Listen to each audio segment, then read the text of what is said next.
নাহমাদুহু নুসল্লি আলা রাসূলিহিল কারীম, আম্মা বাদ।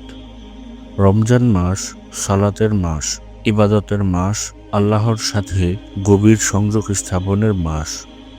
এই পবিত্র মাসে 5 ওয়াক্ত ফরজ সালাতের পাশাপাশি তারাবি, তাহাজ্জুদ ও নফল সালাতের মাধ্যমে আমরা আল্লাহর আরও কাছে যাওয়ার অপূর্ব সুযোগ পাই। কিন্তু শুধু ইবাদত হিসেবে নয়, রমজানে যখন জীবনে কোনো সমস্যা, মানসিক চাপ, কষ্ট বা বিপদ আসে, তখনও সালাতকেই আপনার প্রথম এবং সবচেয়ে বড় আশ্রয় বানান।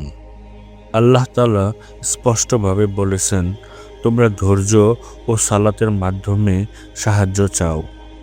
নবীজি সাল্লাল্লাহু আলাইহি ওয়াসাল্লাম এর জীবন ছিল এই আয়াতের জীবন্ত প্রমাণ। তিনি যখনই কোনো সংকটে পড়তেন, যখনই কোনো কঠিন পরিস্থিতির মুখোমুখি হতেন, সঙ্গে সঙ্গে সালাতে দাঁড়িয়ে যেতেন। বদরের যুদ্ধে, আহজাবের যুদ্ধে প্রতিটি সংকটে সালাতই ছিল তার প্রথম অস্ত্র।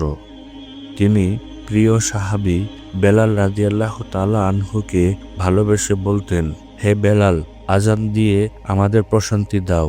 সালাত ছিল তার চোখের শীতলতা আর মনের প্রশান্তি। ইতিহাসে এক ধার্মিক মুসাফিরের অসাধারণ একটি ঘটনা বর্ণিত রয়েছে। সামদেশে যাওয়ার পথে এক ভয়ঙ্কর ডাকাত তাকে হত্যা করতে উদ্যত হল। মুসাফির ভয় না পেয়ে শান্তভাবে শেষবারের মতো কয়েক মিনিট সময় চাইলেন, শুধু সালাত আদায়ের জন্য। সালাতে দাঁড়িয়ে তিনি 3 বার গভীর মনোযোগে তিলাওয়াত করলেন। তিনি কি উত্তম, যিনি সংকটাপন্ন লোকের ডাকে সাড়া দেন যখন সে তাকে ডাকে, আর সঙ্গে সঙ্গে আকাশ থেকে একজন ফেরেশতা বর্ষা নিয়ে এসে সেই ডাকাতকে হত্যা করে ফেললেন। ফেরেশতা বললেন, আমি তারই ফেরেশতা, যিনি সংকটাপন্ন লোকের ডাকে সাড়া দেন।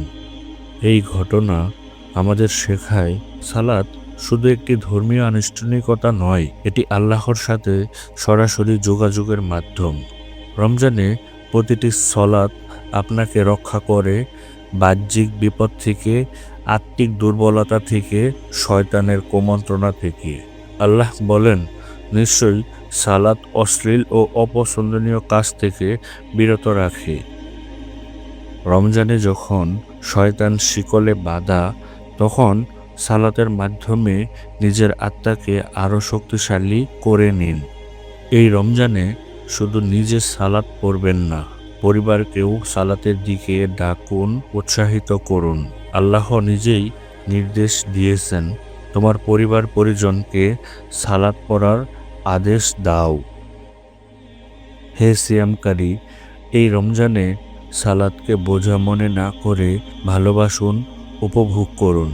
যখনই কষ্ট লাগবে জায়নামাজে দাঁড়িয়ে যান, যখনই মন ভারী হবে সেজদায় মাথা রাখুন, কারণ আল্লাহর সাথে এই সংযোগ আপনার জীবনের সবচেয়ে বড় শক্তি এবং সবচেয়ে নিরাপদ আশ্রয়।